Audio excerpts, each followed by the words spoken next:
할렐루야, 오늘은 9월 2일 토요일 아침입니다. 오늘 우리에게 주신 하나님의 말씀은 열왕기상 1장 17절로부터 18절까지의 말씀입니다. 제가 봉독하도록 하겠습니다. 그가 왕께 대답하되 내 주여 왕이 전에 왕의 하나님 여호와를 가리켜 여종에게 맹세하시기를 내 아들 솔로몬이 반드시 나를 이어 왕이 되어 내 왕위에 앉으리라 하셨거늘 이제 아도니아가 왕이 되었어도 내 주 왕은 알지 못하시나이다. 아멘. 오늘 말씀은 어제 이어서 아도니아 영모 가운데 일어나고 있는 사건들을 다루고 있습니다. 물론 오늘 본문 속에서는 이 아도니아의 영모를 바로잡으려는 나단과 밧세바의 모습이 묘사되고 있지만 특별히 오늘 저는 나단도 아닌 밧세바도 아닌 이 아도니아라는 인물에 우리가 한 번 더 집중하여 말씀을 살펴보기를 원합니다. 여러분, 오늘 아도니아는 왜 이렇게 영모를 꾸미면서까지 자신이 왕이 되려고 했던 것일까요? 그것을 알기 위해서 우리가 잠시 아도니아 당대의 상황을 함께 살펴보길 원합니다. 오늘 성경에 등장하는 아도니아는 다윗 왕의 19명의 아들 중에 네 번째 아들이었습니다. 그렇다면 그 위에는 몇 명이 더 있었겠습니까? 쟁쟁한 3명의 형들이 더 있었습니다. 그러나 우리도 잘 알다시피 나중에 그 중에서 2명의 형인 압살롬과 암놈이 죽게 되죠. 3명 중에 2명의 경쟁자가 손도 안 대고 사라진 것입니다.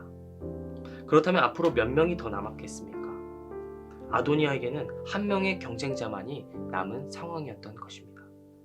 그러면 여기서 우리가 잠시 생각해 볼 수 있는 것은 아도니아가 지금 어떤 성품의 소유자였냐는 것입니다.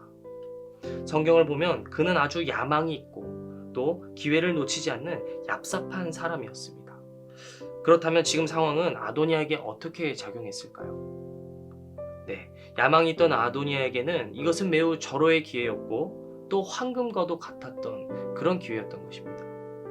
내가 4번째일 때는 왕이 될 가능성이 전혀 보이지 않았지만 이제 2번째가 되니까 충분히 왕이 될 수 있는 그런 가능성이 보였던 것이죠. 이는 어쩌면 그에게도 신앙이 있었기 때문에 이것이 하나님께서 나에게 주신 기회인가 라는 그런 생각이 들었을 수도 있습니다.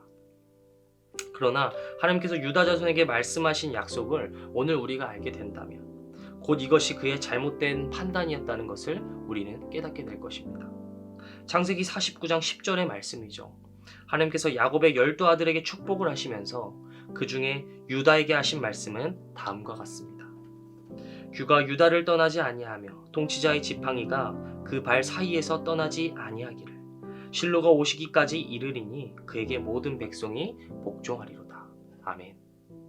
여러분, 이 말씀의 내용은 어떤 의미일까요? 이것은 유다 지파를 통해서 이스라엘을 다스릴 메시아가 나올 것이라는 그런 말씀입니다.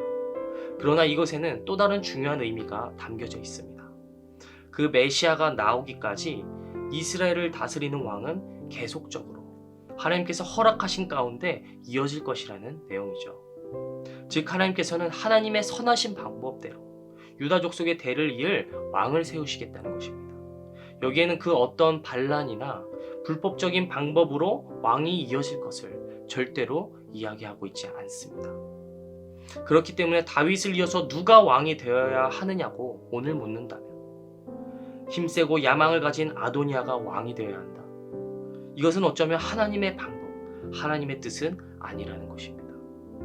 그러나 오늘 아도니아는 이 하나님의 말씀보다 자신의 삶 속에 나타난 가능성을 붙잡았습니다. 3명이나 있던 형들 중에 2명이 사라졌기 때문에 이제 이것은 나에게 온 절호의 기회다. 나의 가능성이다. 이렇게 본 것입니다. 물론 가능성일 수도 있죠. 인간적인 시각으로 본다면 충분히 그럴 만한 조건이 갖추어졌다고 생각해 볼 만했기 때문입니다. 그러나 이 아도니아가 보았던 가능성은 또 그 기회는 결국 어떤 결과로 이어집니까? 하나님과의 약속과 그 예언 앞에 반기를 들게 되는 결과로 이어지게 되었다는 것입니다. 사랑하는 성도 여러분, 우리도 우리의 인생 가운데 가능성이라는 것이 있습니다. 삶을 살다 보면 내가 이렇게 하면 좀 되겠다. 나에게 이와 같은 기회를 주셨구나 라고 생각하며 우리의 인생의 가능성을 볼 때가 있습니다. 그러나 우리가 생각해 보아야 할 것은 그 가능성이 하나님께서 주신 것일 수도 있고 그렇지 못한 것일 수도 있다는 것입니다. 그렇기 때문에 우리는 가능성을 볼 때 그보다 더 중요하신 하나님의 뜻을 먼저 볼 수 있어야 합니다. 왜 하나님의 뜻이 먼저 중요하겠습니까? 그 가능성을 가능케 하시는 분도 하나님이시고 또 불가능을 가능케 하시는 분도 하나님이시기 때문입니다. 즉 모든 주권이 하나님께 있기 때문이라는 것이죠. 그렇게 내가 보고 있는 가능성과 그 불가능이 과연 하나님의 뜻에 합한 것인가, 그렇지 못한 것인가, 그것을 우리는 늘 먼저 살펴봐야 한다는 것입니다. 그러나 문제는 우리의 삶의 가능성이 보일 때 우리는 잘 기도하지 않게 된다는 게 문제입니다. 이건 충분히 기대를 안 해도 될 것 같은 생각이 들기 때문에 우리는 가능성이 많이 보이면 기도도 안 하고 가능성이 안 보여야 그때 한번 기도해 볼까라는 생각이 들 때가 있습니다. 하지만 오늘 하나님께서는 분명히 말씀하고 계십니다. 우리가 만일 우리의 가능성만 보고 그 길을 앞서 나가게 된다면 때로는 그로 인해 우리가 하나님의 뜻을 깨닫지 못하게 되고 또 하나님의 뜻을 이처럼 깨닫지 못하는 삶으로 인해서 결국 하나님을 대적하는 자리에 우리 또한 우리도 모르게 서 있을 수 있게 된다는 것입니다. 바로 오늘 말씀에 등장한 아도니아처럼 말입니다. 오늘 아도니아는 모든 사람들이 나를 따르고 충분히 왕이 될 수 있는 가능성이 보였기 때문에 또 자신의 능력과 힘을 믿었기 때문에 그는 잘못된 확신을 했을지 모르겠습니다. 하지만 하나님의 뜻은 결국 그 가운데 함께 하시지 않았습니다. 그는 99%의 자신의 가능성을 바라보았을지 모르겠지만 가장 중요한 것, 그보다 가장 더 중요한 것, 하나님의 뜻이 없었기 때문에 그는 왕이 될 수 없었다는 것입니다. 사랑하는 성도 여러분, 여러분은 오늘날 우리의 삶에, 우리의 삶 속에 산재되어 있는 여러 가지의 문제들 속에서 그 문제를 어떻게 바라보고 계십니까? 인간적인 나의 눈으로서 내가 할 수 있는 가능성이 있느냐 없느냐를 보십니까? 아니면 철저하게 매 순간마다 하나님께서 이 일을 통해서 무엇을 요구하시고 하나님의 뜻이 어디에 있는지 그것을 깨닫기 위해서 기도로 먼저 시작하십니까?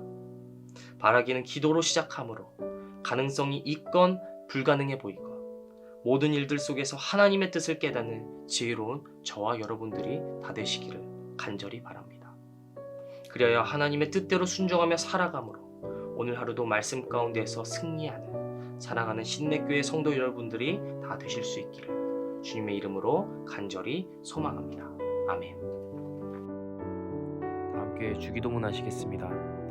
하늘에 계신 우리 아버지여, 이름이 거룩히 여김을 받으시오며 나라가 임하시오며 뜻이 하늘에서 이루어진 것 같이 땅에서도 이루어지이다. 오늘 우리에게 일용할 양식을 주시옵고 우리가 우리에게 죄진 자를 사하여 준 것 같이 우리의 죄를 사하여 주시옵고 우리를 시험에 들게 하지 마시옵고 다만 악에서 구하시옵소서. 나라와 권세와 영광이 아버지께 영원히 있사옵나이다.